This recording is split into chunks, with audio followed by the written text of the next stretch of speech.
Well, welcome back to Painting with KQ. I'm Keith, and let me explain what we have going on here. I had to take a break from Shipwreck Island because I had a call in for a commission. A person contacted me and they wanted a smaller, this is an 11 by 14 acrylic piece. And what they wanted was something bright. So I took a couple of pictures I had filed from Phil Koch, the famous photographer, and sent them something that had a sky like this, but this is custom, totally different. But it has the same hues in it and maybe a little more brightness because that's what she was looking for. And the difference was what I sent her was a snow scene, a winter scene, but she liked the sky and said any way to make it warm. So I said, sure, we'll make a seascape out of it. So the focal point for us today is going to be the sky. The water is kind of nondescript. I did not want one of the big waves with the beautiful eye to steal some of the thunder from the sky. See what I did there? Anyway, then the beach, I'm not finished actually with any of the three aspects of this because I wanted to balance them out to where this takes priority. This kind of keeps your interest, and basically this just says this is water with a sunrise.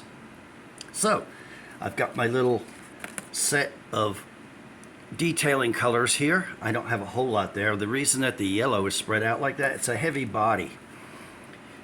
You'll find that they dry very quickly, so I put a little extra water in there. Now with a commission, let me say this to you. If you haven't done a lot of commissions, I've done a fair amount of them. For me, this is important. More so than the content of the piece they want, whatever that happens to be, is the character and the willingness to be workable with my potential client. And all of my commissions have gone very, very well, but I kind of qualified the person. This person seemed very workable. So once I knew they wanted something bright in the sky, I send sketches. She was very happy with the look. It's changed a little bit, but then from there I send progressives, like where am I? When I first put the beach in, they were very happy. The water, they said, perfect. So from there, now we're going to start detailing. And what I want to do is start in the sky. The reason for that, again, is this is the focal point. I want this to be strong. Then I'll play with the water a little bit, and that'll tell me how much more to add to the beach. So I don't want this too busy, again, to steal any of the strength out of that sky. So what I'm going to do is start with a little bit of white. And you'll see why in a minute, because I'm looking at the sky, and what I want to do is push up the color a little bit here. And being acrylics, for me, an easier way of doing this is to put the bright underpaint in here. I like to put just one little dot like that because it sort of catches your eye. And what I'm planning on doing is taking that bright cad-like yellow and just hitting these couple of pieces here. Now let me see if I like that. I think that's good, and I maybe want something coming into the cloud a little more like this. What do you think? I think that'll work. We go over with the bright yellow. That'll kind of catch your eye, bring you right upstairs there. Now, around the sun here, I can amp up these clouds with a little bit more brightness. And what I like to do is take water and thin down the white so it's not completely opaque and strong. And let's go in here and see if we can brighten that up a little bit. Just little nuances that are going to make this sunrise even stronger. Very easy, just touching here and there. No straight lines, kind of breaking it up. And occasionally I like to put that little dot in there because it's like a tiny detail that grabs your eye. And I'm thinking that this is probably what I would want in there. As the paint brush runs out of paint, we come in here and hit the outsides because it's brighter in the middle and it fades as we come away. And a lot of times with detailing, you'll find less is more. I just didn't like that straight line right there, so let me fix that. And I think that's probably going to do that right there. So, that being said, let me see if I can take this bright yellow. I've been using just basic liner brushes. This one is a detail brush, fine detail brush. And yes, my wife spoils me with any kind of brushes that I might need or want. Now you see how that white really amps up the yellow. Now if I didn't put the white in there, it would kind of dull itself against the background, that orangey color. And that's exactly why we did that. Here's that little dot we put in there.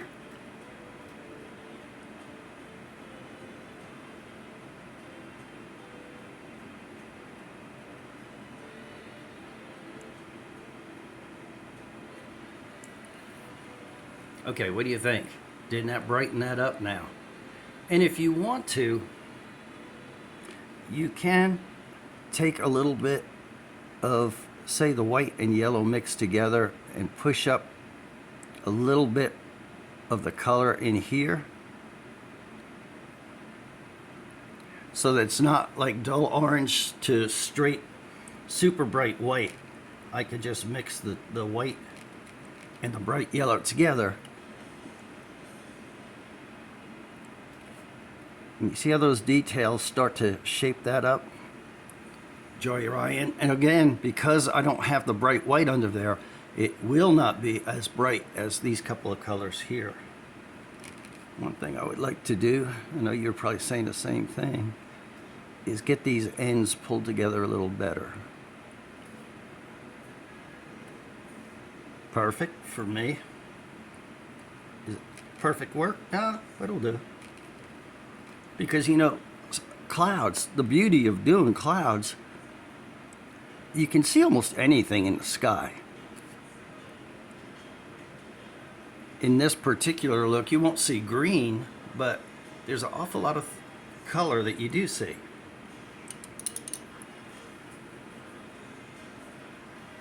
Now, what I want to do is take a little bit of that white and I'm going to add some purple to it. And what I'm looking to do is to bring these clouds more into the picture, as it were.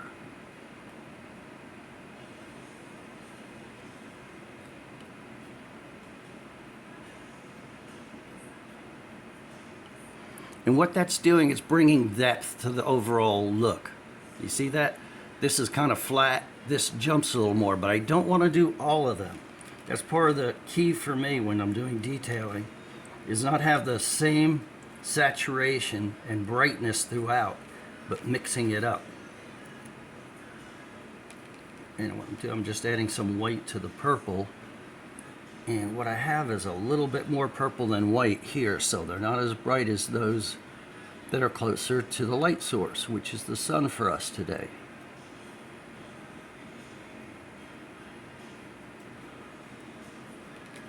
And you see the depth that starts to bring? If you're having trouble getting some dimension in your clouds, try the different looks with the highlighting in different areas with it. And not overdoing it. Just picking out a few choice spots. And even on one cloud, you might only do this piece here, because the way that the sun acts, it refracts, it bounces off different items, the sun rays do. So it affects each piece, each cloud a little bit differently. Now, in the little time we've been working, do you see how we have changed that some? Now, another thing I want to do is kind of melt this together a little bit, so it's not such a harsh line on there. If you've been with me before, you know I am not a big advocate of harsh lines with acrylics. With oils, they blend so much and you don't you don't have that issue. But can you see how that works better? It blended into the cloud better, just with that little bit. This is an apricot kind of color against that orange, and kind of making them all work together a little better. See, they're playing nice now.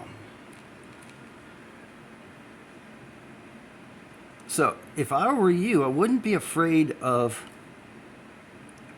doing commissions if you have that right person, the right customer looking for it. I'm putting a little apricot right on the top of that. And you see how that blends together a little more nicely. So if you wanted to, we could take, well, let's just do it. Take in some of the apricot color and some titanium white.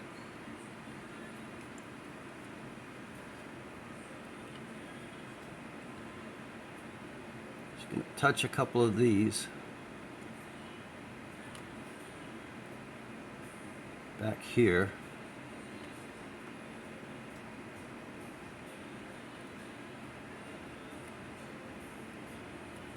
And if you notice, I'm hitting more of the upper tier clouds there. The reason for that, because I want to take the bright yellow and some of the apricot that we've been using, mix those two together to give us a more yellowed, brighter apricot for these lower tier clouds.